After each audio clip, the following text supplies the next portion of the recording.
मध्य प्रदेश के टीकमगढ़ जिले में एक बेटी ने अपने ही पिता पर उसके साथ दुष्कर्म किए जाने का आरोप लगाते हुए मामले की शिकायत बेटी ने पुलिस से की है, जिस पर पुलिस ने एनसीआर दर्ज करते हुए मामले की जांच शुरू कर दी। तो वहीं पिता की शिकायत करने पर बेटी की बुआ और दादी पीड़िता को प्रताड़ित करते हुए शिकायत वापस लेने का दबाव बना रही है, जिसकी शिकायत आज पुलिस अधीक्षक से करते हुए मामले में एफआईआर दर्ज किए जाने की मांग की गई है।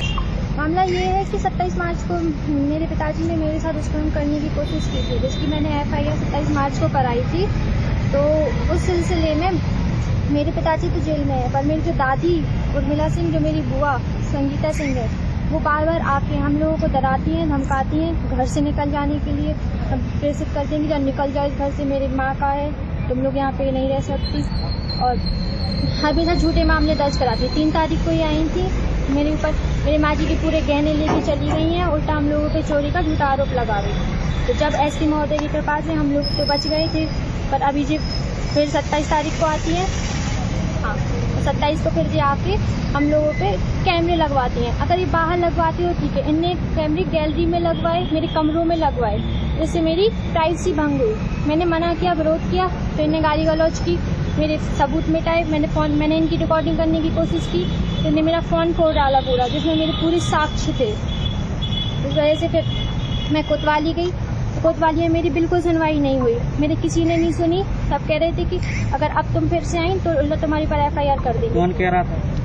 मुझे उन सर का नेम नहीं पता, पर उनने सब लोग, एक किसी ने मेरी नहीं सुनी, मुझे उल्टा वहाँ से निकाल दिया गया। मेरी बुआ की सुनी, बुआ मेरे ऊपर एफआईआर करा रही। एसपी दफ्तर पहुंची थी और उसने शिकायती पत्र सौंपा है कि उसकी दादी और बुआ प्रताड़ित कर रही हैं, और बीते दिनों एक रेप केस का मामला भी सामने आया था। क्या पूरा मामला है?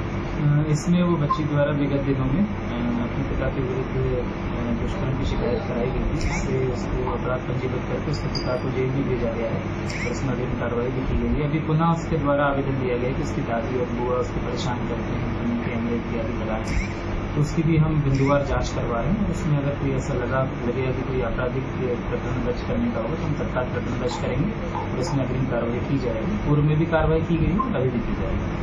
पीड़िता ने यह भी आरोप लगाया कि वह थाने गई थी तो पुलिस द्वारा कार्रवाई नहीं की जा रही थी, बोल रही थी कि आपके खिलाफ ही मामला दर्ज कर लेंगे। इसके बाद वो बाहर कोतवाली पे बैठी थी और उसने हंगामा किया था।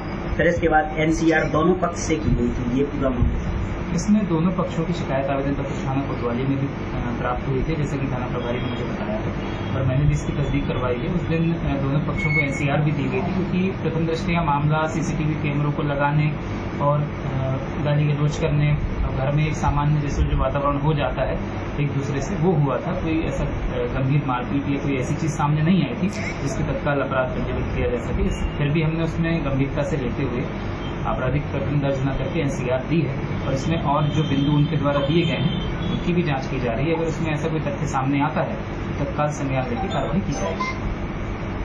ठीक।